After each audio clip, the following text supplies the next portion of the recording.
বসিরহাট লোকসভা কেন্দ্রের বিজেপি মনোনীত প্রার্থী রেখা পাত্রর 5 সঙ্গীর জামিনের মামলায় শর্ত সাপেক্ষে জামিন মঞ্জুর করল কলকাতা হাইকোর্ট। অজিত সর্দার, গীতা বর, সুদেব দে ওরফে মানিক, সুখপ্রকাশ মণ্ডল, উৎপল মাইতির জামিনের আবেদন মঞ্জুর কলকাতা হাইকোর্টের গ্রীষ্ম অবকাশকালীন বেঞ্চের। বিচারপতি তীর্থঙ্কর ঘোষ ও বিচারপতি বিশ্বরূপ চৌধুরীর ডিভিশন বেঞ্চ। জামিনের শর্ত হিসাবে বলা হয়েছে সন্দেশখালী এলাকায় ঢুকতে পারবেন না এই 5 জন, শুধুমাত্র 1 জুন ভোট দিতে যেতে পারবেন। 12 জুন হাইকোর্টের নিয়মিত বেঞ্চে মামলার পরবর্তী শুনানি। আবেদনকারীদের তরফে আইনজীবী রাজদীপ মজুমদার বৃহস্পতিবার 30 মে আদালতে বলেন, সন্দেশখালী কাণ্ডের বিভিন্ন মামলায় ফাঁসানো হয়েছে রেখা এবং তার সঙ্গীদের। গ্রেপ্তার করা হয়েছে বেশ কয়েকজনকে। তাদের প্রতিদিন নতুন মামলা দেওয়া হচ্ছে, আর শোন অ্যারেস্ট দেখিয়ে পুলিশি হেফাজতের দিন বাড়াচ্ছে পুলিশ। সেই মামলাগুলির জন্য সকলের জামিনের আবেদন জানানো হয়। উদ্দেশ্য প্রণোদিতভাবে ভোটের আগে রেখা নির্বাচনী সঙ্গীদের গ্রেপ্তার করা হয়েছে। এর পাল্টা রাজ্যের আইনজীবী রুদ্র নন্দী বলেন, মামলার অভিযোগে নাম রয়েছে একাধিক লোকের, অনেকে গ্রেপ্তার হয়েছে। আমরা তদন্ত চালিয়ে যাচ্ছি, আমাদের কোনো উদ্দেশ্য নেই, তবে কয়েকটি অভিযোগ খুব গুরুত্বপূর্ণ। পুলিশের একটা শতপ্রণোদিত মামলা আছে। এসপি অফিসের সামনে ধর্নায় অশান্তির ঘটনায় রেখা পাত্র সহ একাধিক জনের বিরুদ্ধে শতপ্রণোদিত মামলা করেন পুলিশ। এই মামলাগুলির মধ্যে একটি মামলার ক্ষেত্রে বিচারপতি সেনগুপ্ত রেখা পাত্রকে একটা রক্ষা কবচ দিয়েছিলেন। সেই কারণে এখনই রেখা পাত্রকে জিজ্ঞাসাবাদ পর্যন্ত করা যায়নি। বিচারপতি ঘোষের ডিভিশন বেঞ্চ দুপক্ষের বক্তব্য শোনার পর শর্ত সাপেক্ষ সবার জামিন মঞ্জুর করেছে। দিদি বাইরে আসেন না। ভারত মাতা কি জয়। বিজেপি বিজেপি জিন্দাবাদ। हम बोले क्या करे दी কত ভুলে ভোট দি, दिखे दिखे बोले दी কত ভুলে ভোট দি। এখান থেকে ঘুরে নাও আর ফাঁকা রে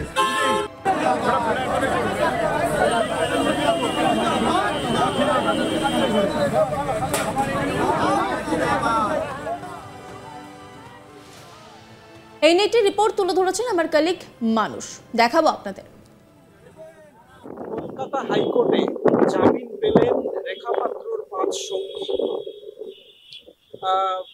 পুলিশ একটি মামলায় স্বতঃস্ফূর্ত অভিযোগ দায়ের করার পর তাদের গ্রেপ্তার করেছিল।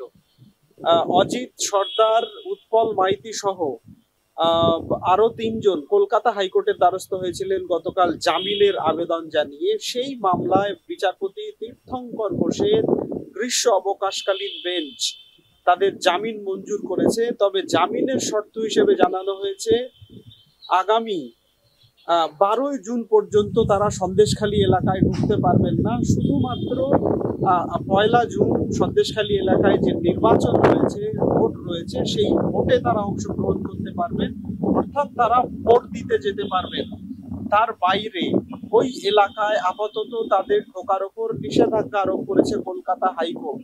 তবে তাদের জামিন মঞ্জুর করেছে বিচারপতি তীর্থঙ্কর ঘোষের গ্রীষ্ম অবকাশকালীন ডিভিশন বেঞ্চ।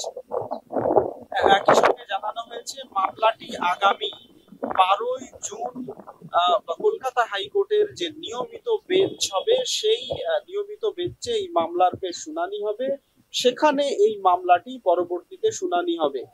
আদালত সূত্রে আমরা যেটা জানতে পারছি যে ঠিক এই একই মামলায় রেখা পাত্র আগেই আগাম জামিন পেয়েছিলেন কলকাতা হাইকোর্ট থেকে। রেখা পাত্র কলকাতা হাইকোর্টে অভিযোগ দায়ের করে জানিয়েছিলেন তার বিরুদ্ধে পুলিশ মিথ্যা ভুয়ো মামলা দিচ্ছে, মিথ্যা মামলা দিয়ে নির্বাচনী পরিস্থিতিতে কোথাও তাকে ফাঁসানোর চেষ্টা করা হচ্ছে।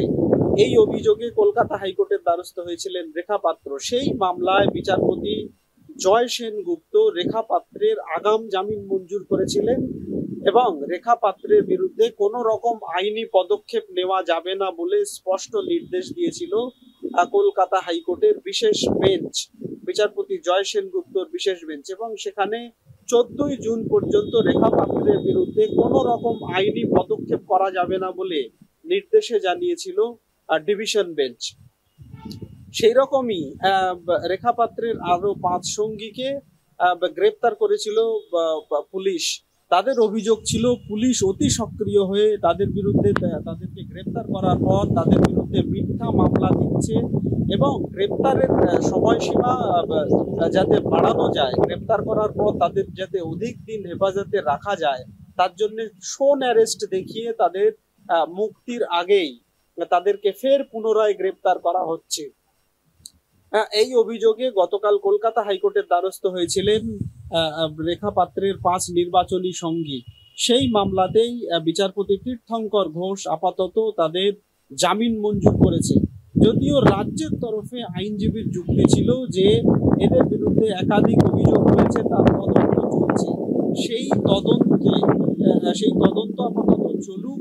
রেখা পাত্রের বিরুদ্ধে পুলিশ কোনো রকম তদন্ত করতে পারেনি, এদের বিরুদ্ধে যে তদন্ত চলছে সেই তদন্ত আপাতত চলুক।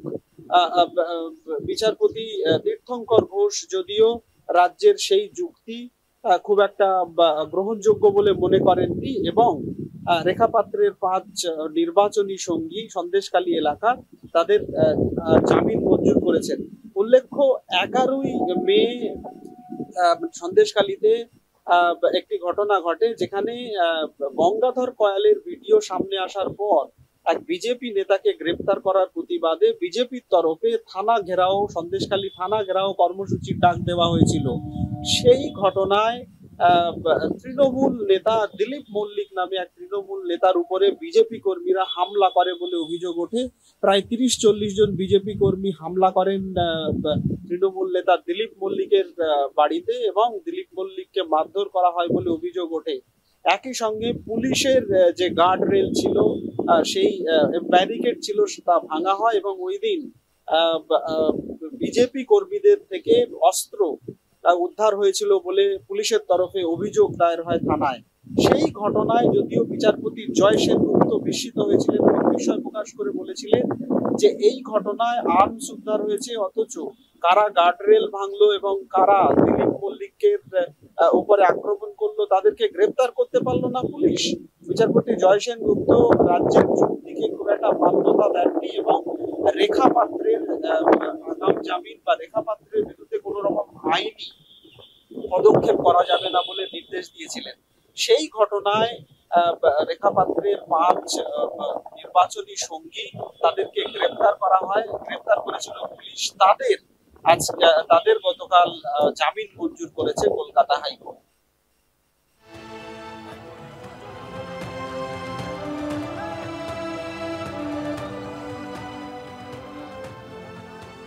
অন্যান্য খবরের আপডেটের জন্য অবশ্যই নজর রাখুন আজ তাক বাংলার ইউটিউব স্ট্রিমিং এ।